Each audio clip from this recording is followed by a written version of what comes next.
떠남으로 시작되는 믿음이라는 제목으로 하나님 말씀 선포하도록 하겠습니다.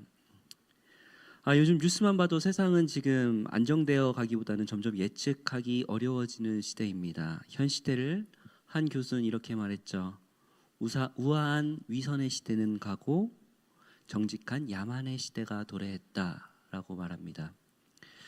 새해가 시작되면서 많은 사람들이 이런 기도를 합니다. 올해는 잘 되게 해주세요.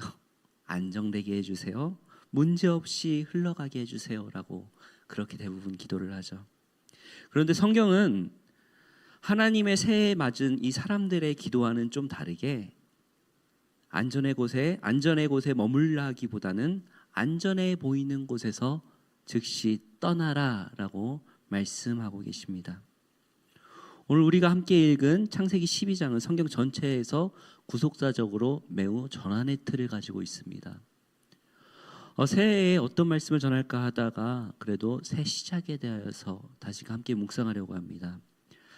창세기 1장부터 11장까지는 창세기 원역사라고 하죠. 하나님께서 태초를 창조하시고 천지를 창조하시고 그리고 아담에 의하여서 타락하고 홍수와 바벨탑으로 이어지는 아담 이후로부터 인류가 어떻게 했냐? 하나님 없이 세계를 스스로 구성하려다가 반복된 죄악으로 넘어지는 실패한 역사였습니다. 아담은 하나님을 떠났고 가인은 그 형제를 떠났고 노아의 후손들은 하나님을 떠났고 바벨론 사람들은 하나님 없이 하나가 되려고 하다가 어떻게 됐다? 무너져 버리고 혼란과 흩어진 뿐이었습니다. 그리고 나서 세월이 지나서 12장에 하나님께서는 온 세상을 상대로 하시던 방식을 멈추시고 단 한 사람을 부르셨습니다. 그 사람이 누굴까요? 바로 아브람입니다. 창세기 12장 1절 한번 같이 읽어볼까요? 시작. 여호와께서 아브람에게 이르시되 너는 너의 고향과 친척과 아버지의 집을 떠나 내가 내게 보여줄 땅으로 가라. 아멘. 여호와께서 아브람에게 이르시되 이 한 사람 아브람을 부르십니다. 하나님께서는 이 한 사람의 순종을 통하여서 이제는 구속사 삶 가운데서 모든 민족을 구원시키실 그 프로세스를 준비하십니다. 구속사의 시작입니다. 그리고 그 부르심의 시작은 어디로부터 시작하냐? 떠남으로부터 시작이 됩니다. 여기서 떠나라라는 히브리어의 명사는 그 뉘앙스가 그냥 단순히 이동 명령만을 말하는 것이 아니라 여기서 레카라는 그 발음은 너 자신을 위하여 떠나라, 너의 삶의 방향을 바꿔라라는 의미가 더 숨어져 있습니다. 즉 이 명령은 지리적 이동의 명령이 아니라 존재의 이동을 요구하는 것이죠. 그런데 여기서 하나님께서는 세 가지 단계의 분리를 명령하십니다. 하나님께서 아브라함에게 막연히 떠나라라는 것이 아니라 첫 번째 내 고향과 그러니까 익숙한 문화와 생활 방식을 떠나라는 것이죠. 두 번째 내 친척과 혈연관계, 인간관계, 정서적인 안정을 떠나라. 세 번째 아버지의 집을 떠나라. 자신의 정체성과 보호, 상속, 미래 그 모든 보장을 떠나라라는 것입니다. 그런데 이 순서를 잘 보시면 점점 더 깊은 순서의 의존의 단계로 갑니다.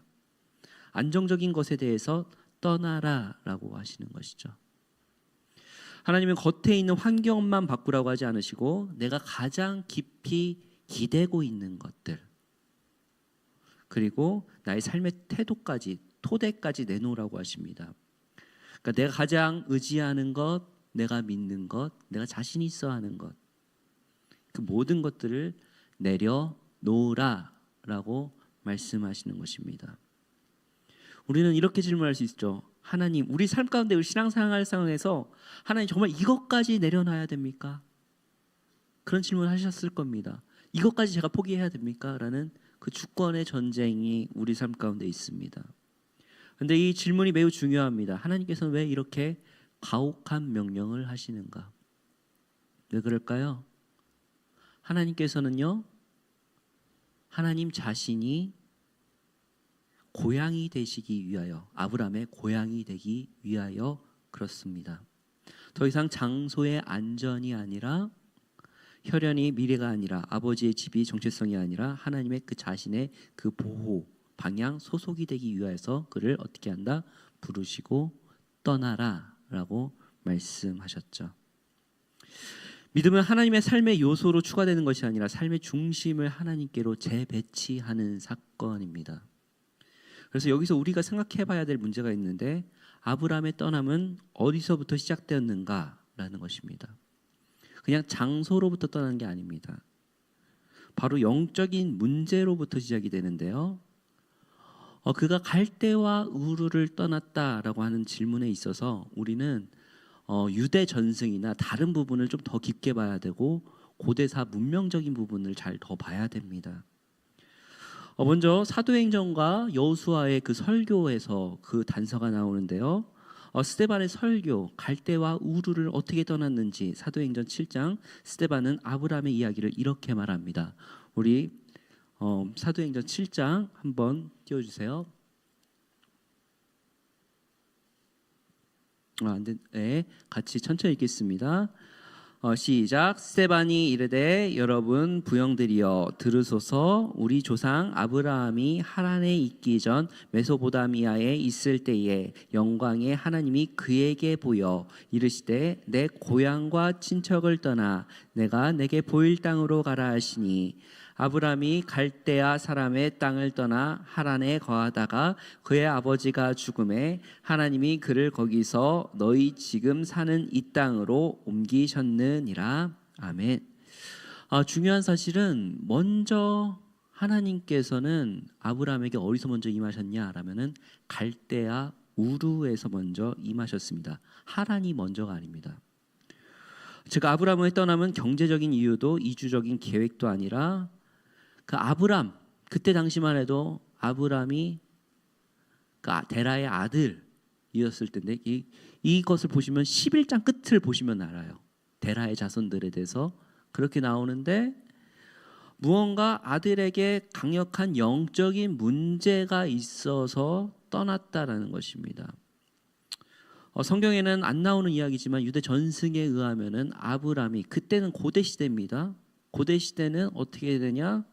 영적인 가문, 그러니까 제사장, 각 족장이 제사장이며 지도자였습니다. 그런데 그 시대에 하나님께서 아브라함에게 강력하게 임하셔서 기적을 행하시고 역사를 보이시고 그 땅 가운데 하나님께서 계시하셨다라는 것이죠. 강력하게 임하셔서 그를 그 땅에서 부르셨다라는 것입니다. 그런데 아브라함의 가문은 어떤 가문이었냐? 정말 유명한 우상숭배 집안이었습니다. 여호수아 24장 2절에는 여호수아는 이렇게 설교합니다. 여호수아 24장 2절입니다. 시작. 여호수아가 모든 백성에게 이르되 이스라엘의 하나님 여호와께서 이같이 말씀하시기를, 옛적에 너희의 조상들 곧 아브라함의 아버지 나홀의 아버지 데라가 강 저쪽에서 거주하여 다른 신들을 섬겼으나. 아멘. 아브라함의 가문은 원래부터 하나님을 잘 믿는 가문이 아니었습니다. 그의 아버지 데라는 우상 숭배의 제사장이자 가장이었음의 가능성이 높습니다. 유대 전승에 의하면은 그 집안은 우상을 만들어서 파는 집안이었다고 그래요. 그런데 무엇 때문인지 모르지만 아브라함을 부르셨을지 모르겠지만 분명한 것은 하나님께서 그를 택하여서 구속하시기 위하여서 부르셨고, 그것은 분명한 은혜였다라는 것입니다. 그러니까 쉽게 말씀드리자면은 그 집안에 갑자기 그 아들에게 하나님께서 강력하게 임하시니까는 영적인 문제로 의하여서 결국에는 그 갈대아 우르를 떠나게 됐다라는 것입니다. 우리가 좀 메소포타미아 갈대아 우르를 지형도와 지도를 좀 보면은 좀 이해가 됩니다. 좀 넘겨주실까요? 네, 좀 보이실지, 좀 지도 좀 더 크게 봤으면 좋겠는데, 보이실지 모르겠지만 저기 우르가 보이시죠? 우르. 대부분 이거 좀 지리 시간이 잠깐 되겠는데요. 강가 중변, 메소포타미아 주변에서 이것들이 이제 문명이 시작됩니다. 진짜 대도시는 갈대아 우르입니다. 그리고 어디까지 떠나요? 저기 하란 보이시죠? 처음에 떠날 때 우르에서 하란까지 떠나고 그 다음에 이제 떠나게 되는 겁니다. 자, 그리고 나서 그 다음 지형도 상상도 보이실까요? 그때 당시에 갈대와 우르 지형도가 지금 고고학자들이 상상하기를 이 정도의 사이즈였다라고 얘기를 합니다. 갈대아 우르는 고대 메소포타미아 문명의 중심지였다고 하는데요. 강 한번 보시면 알겠다지만 대부분 고대 사회는 어디서부터 시작하냐? 농경 지역인 강에서부터 풍요와 농사를 위해서 시작이 되죠. 그리고 거기서는 농경 문화와 풍요로운 강이 있어서 시작되면서 거기는 또 이제 우상 숭배 도시였는데 여기는 달의 신과 숭배 다신적인 제2체계 안에서 점성술과 운명신앙, 상업과 종교가 결합되어 있는 대도시였다라고 고고학자들은 말합니다. 거기다가 아까 말씀드린 것처럼 족장시대 가운데 여기서 단순히 이사를 하는 것은 세계관의 전환입니다. 지도 한번 다시 한번 띄워주세요. 지도 한번. 그래서 먼저 갈대아 우르에서 대도시에서 먼저 떠났는데 하란에서 잠깐 그치고 말아요. 갈대아 우르는 보시다시피 대도시였고 문명의 도시였습니다. 그런데 탐심들이 모여서 거기는 분명히 그 탐심들이 모여서 결국에는 고대 시대 때는 무엇이 모이냐? 결국에는 우상 숭배가 제일 극심한 그 지역이었다라는 것입니다. 풍요와 안정을 상징했지만 그 가운데는 뭐가 제일 심했다? 우상 숭배가 심했다라는 것입니다. 그래서 하나님께서는 그 안정된 땅에서 아브라함을 부르시고 어떻게 한다? 떠나라라고 말씀하신 겁니다. 땅에 있는 것들을 버려라, 포기해라라고 그 썩어져 버릴 것들을 버려라라고 하는 것이죠. 사도 바울은 이것을 이렇게 말합니다. 골로새서 3장 5절입니다. 시작. 그러므로 땅에 있는 지체를 죽이라. 곧 음란과 부정과 사욕과 악한 정욕과 탐심이니 탐심은 우상 숭배니라. 아멘.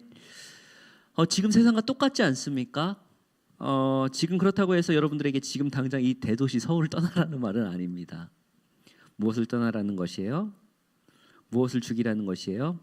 땅에 있는 지체를 죽이고 음란과 부정과 사욕과 악한 정욕, 탐심 그리고 우상 숭배를 버리고 떠나라라는 것이죠.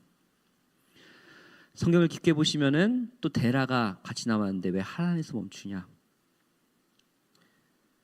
성경은 말합니다. 데라가 하란에서 죽었더라라고 11장 끝에 말합니다. 데라는 강을 끝내 건너지 못했습니다. 여호수아가 말한 그 강 저쪽은 유프라테스 강을 얘기하는데 여러분들 아시는 분은 아셨겠지만 히브리족이란 뜻이 히브리 강을 건너온 족속들이라는 뜻입니다. 고대 시대 때 강을 건넌다, 바다를 건넌다라는 것은 또 다른 차원을 간다라고 생각을 했기 때문에 그 이동을 심하게 하지 않았습니다. 그런데 데라는 갈대와 우르에서 하란까지는 떠났지만은 여기서부터 강을 끝내 건너지는 못했습니다. 왜냐? 완전한 믿음을 갖지는 못했기 때문에 그렇습니다. 여호와에 대한 믿음의 가지를 끝까지 갖지는 못했죠. 참 재밌는 게 이 데라의 뜻이 뭐냐? 데라의 이름의 뜻. 제가 항상 강조하죠. 이름의 뜻이 중요하다고. 지연시키다. 이름 끝 그대로 살아가요. 데라는 이동했지만 건너지는 못했죠. 아브라함은 완전하지 않았지만은 어떻게 했습니까? 믿음으로 건넜다라는 것이죠. 그리고 하나님께서는 불확실한 그 신앙 가운데서 다시금 내가 내게 보여줄 땅으로 가라고 말씀하십니다. 내가 내게 보여줄 땅으로 가라. 이것을 보여주기 전까지는 알 수 없다라는 것입니다. 믿음은 정보의 충만함이 아니라 누구에 대한 신뢰이다? 인도자에 대한 신뢰인 것입니다. 그래서 우리는 그렇게 묻게 되죠. 결과가 어떻게 됩니까? 책임져 주십니까? 어떻게 됩니까? 라는 의심이 매우 들죠. 그런데 하나님께서는 우리에게 오늘도 이렇게 말씀하십니다. 내가 너와 함께 하겠다. 나로서는 충분하지 않겠느냐라고 말이죠. 그런데 하나님께서는 그에게 그 세 가지 복을 약속하십니다. 2절에서 3절입니다. 함께 읽겠습니다. 시작. 내가 너로 큰 민족을 이루고 내게 복을 주어 내 이름을 창대하게 하리라. 너는 복이 될지라. 너를 축복하는 자에게는 내가 복을 내리고 너를 저주하는 자에게는 내가 저주하리니 땅의 모든 족속이 너로 말미암아 복을 얻을 것이라 하신지라. 아멘. 큰 민족을 이루겠대요. 75세까지 애가 없어요. 이게 뭐 말이 되겠습니까? 근데 큰 민족을 이루겠대요. 그리고 이름의 창대함을 이루겠다. 그러니까 바벨론과의 그 상벽을 이루죠. 스스로 이름을 높이려고 했지만은 그것이 안 되는데 내가 너의 이름을 창대하겠다. 그리고 복이 될지라. 복 자체가 목적지가 아니라 복 자체가 되겠다.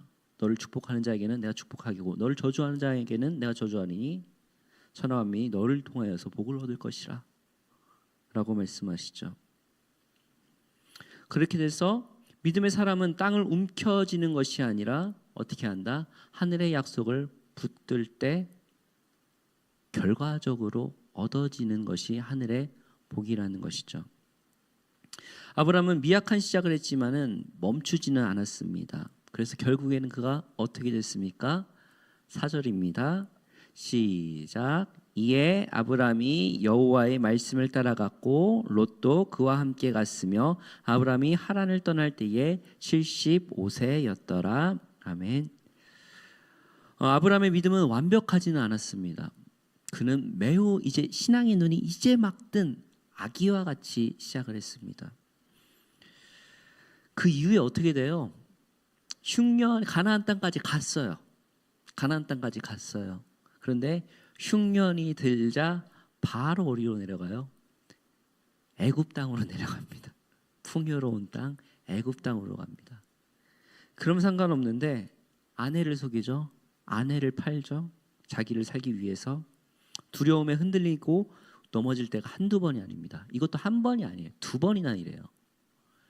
이 성경 보시면 정말 웃긴데 이거 가르치지도 않는데 그 자식이 똑같이 그래요. 이거 참 이게 무서워요. 이 죄가. 사라는 구속사 중에서 굉장히 중요한 인물입니다. 왜냐? 그의 몸을 통하여서 이삭을 낳고 구속사 전체적인 그 씨앗을 다윗과 예수님을 낳는 그 태의 그 굉장히 중요한 인물입니다. 그런데 그렇게 함부로 해요. 그런데 중요한 것은 이것인데요. 하나님께서 아브라함을 혼내셨습니까? 아니면은 바로를 혼내셨습니까? 바로를 혼내요. 아브라함을 혼내질 않아요. 그리고 나중에 아비멜렉에게 또 다시 그 아내를 속이고 팔 때 어떻게 했습니까? 아비멜렉에게 벌을 내려요. 이게 참 구속사의 신비입니다. 하나님께서 아브라함을 차근차근 그 믿음의 성장을 하기 위해서 하나씩 하나씩 내려놓고 훈련시키고 하나씩 훈련시킨다는 것입니다. 너무 단순한 예인데요. 우리 어린 아기들이 잘못을 하면은 어떻게 혼냅니까? 혼내기보다는 좀 달래주죠. 사탕 하나 주면서 다시는 이렇게 하면 안 돼. 그리고 그것이 좀 성장을 했을 때 다시 좀 훈계를 하고 그렇게 하나님께서는요 아브라함의 믿음의 여정을 하나씩 하나씩 훈련시키시면서 함께 하십니다. 넘어집니다. 자신의 힘으로 자신의 정욕으로 하기 위해서 또 넘어지기도 합니다. 목사님께서 계속 강조하시지만 하나님께서 아브라함에게 가장 실망하신 포인트가 뭐예요? 약속의 아들 이삭을 기다리지 않고 자신의 힘으로 이스마엘을 낳았을 때 그때 마음이 너무 상하셔가지고 떠나버리시지 않습니까? 몇십 년 만에 다시금 나오시지 않습니까? 그리고 다시금 너는 의와 공들을 내 앞에서 온전하게 행하라 라고 말씀하시면서 하나씩 또 하나씩 그 이후에 어떻게 돼요? 그 전에 이제 아브라함을 잘 묵상해 보니까는요, 정말 예, 믿음의 조상이라고도 말하지만은 나약한 인간의 정말 대표적인 인물입니다. 아내 버리지, 돈이랑 뭐 여러 가지 이런 것들. 그런데 하나님께서 그 주권을 내려놓는 거죠. 자신의 11조를 바치고 멜기세덱에게 바치는 그 축복의 길을 가게 되고, 그 후에는 맨 마지막에는 어디까지? 내 자식까지 바치게 되는 그 과정까지 훈련시키신다라는 것입니다. 자식아 믿었던 힘과 지식, 정력, 주권, 자식 그 모든 것을 내려놓게 하시고 떠나게 하십니다. 그리고 주권을 내려놓고 떠나게 하실 때 나그네의 그 대표적인 인생길을 보여주는 것이 아브라함의 인생. 그러니까 많이들 그런 말씀을 하세요. 꼭 초대의 신앙인을 말할 때 그 아브라함과 같이 많은 것들을 보이게 하십니다. 특별히 많은 역사를 보이시고요. 회개 많이 하게 하시고요. 근데 아브라함이기 때문에 갖는 그 신앙이, 그 초대의 신앙이 또 그 기쁨이 있습니다. 성도 여러분, 오늘 저는요, 우리 성도 여러분들에게, 일신의 성도 여러분들에게 새해에 이렇게 묻고 계신다라고 생각합니다. 너는 아직 그 강을 건너지 않지 않았냐? 이동은 했지만 믿음으로 건너지 않진 않았냐? 내가 아닌 다른 안전을 붙들고 있지 않느냐 말입니다. 여러분들은 지금 어떤 거를 붙들고 계십니까? 내가 믿고 있는 내 지식, 재산, 안정된 가문, 그것이 아니라 하나님께서는 그 모든 것들을 내려놓고 하나님께 더 가까이 가라고 하십니다. 믿음은 도착으로 증명되는 것이 아니라 역설적이게도 출발할 때에 증명된다라는 것입니다. 그 자리를 떠날 때 증명된다는 것입니다. 금요기도회는 여러분들 계획을 요구하는 자리가 아니라 하나님 이렇게 해주세요, 이거 해주세요, 안정되게 해주세요, 그게 아니라 방향을 다시금 수정하는 자리입니다.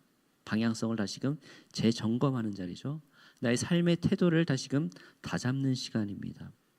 그리고 오늘 말씀으로 이야기하면은 다시금 강을 건너는 자리, 내가 실패했던 그 자리, 지난 5일간 내가 혹시나 무너지고 내가 다시금 또 애굽으로 갔을 때 다시금 그 방향을 하나님께로 돌이켜서 가나안 땅으로 나아가는 자리, 바로 그 금요기도회가 바로 그런 자리인 것입니다.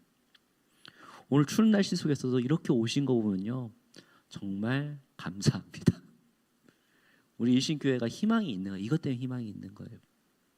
금요기도회 잘 오셨어요.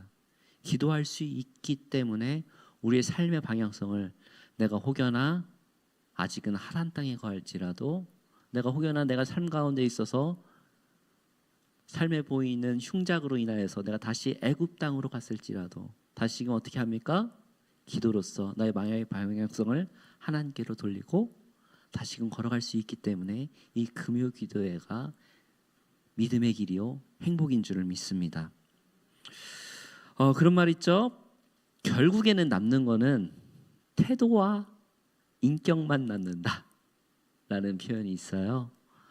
주로 어느 말로 하는 거냐면요, 요즘 젊은 직장인들, 그러니까 MZ세대들한테 말하는, 어떻게 보면은 선배가 하는 말인데, 네가 아무리 일을 많이 하고 뭐하고 하더라도 결국에 남는 거는 너의 인격과 태도만 남는다. 우리의 삶도 그런 것 같습니다. 하나님 앞에서, 하나님 내가 이 일 했습니다, 교회에서 이런 일 했고요, 많은 사역을 했고요, 이 많은 것들을 했을지라도 우리에게 하나님께서 요구하시는 것은 하나님을 향한 방향성과 태도와, 그리고 결국에는 우리의 인격, 그것은 결국에는 성령의 열매이죠. 이번 연도 2026년도 나는 죽고 예수로 살아가는 훈련을 하는 우리 일신교회입니다. 여러분들 오늘도 다시금 내 삶에 있는 가운데서 아직도 내가 잡고 있는 것들, 그것을 떠나십시오. 떠나야지만이 시작되는 것이 바로 믿음의 여정인 줄 믿습니다. 내가 붙들고 있는 것, 내가 주인 삼고 있는 것들, 그런 것들 내려놓을 때 그게 뭔지는 모르지만 분명히 하나씩 있으십니다. 저도 하나씩 결단하고 있습니다. 그런 것들을 하나씩 내려갈 때 새해 복 많이 받으세요 라는 말을 하지만은 더 깊게 신앙적으로 말하면 이미 우리에게 주어진 하나님의 복이 있는데 우리가 그 문고리만 열지를 않아가지고 그게 안 되는 거잖아요. 그래서 하나님께서 주어주시는 새해 복을 많이 누리시는, 이미 나에게 주어진 복을 풍성하게 누리시는 우리 일신의 거룩한 성도들 되시기를 주님의 이름으로 축복합니다.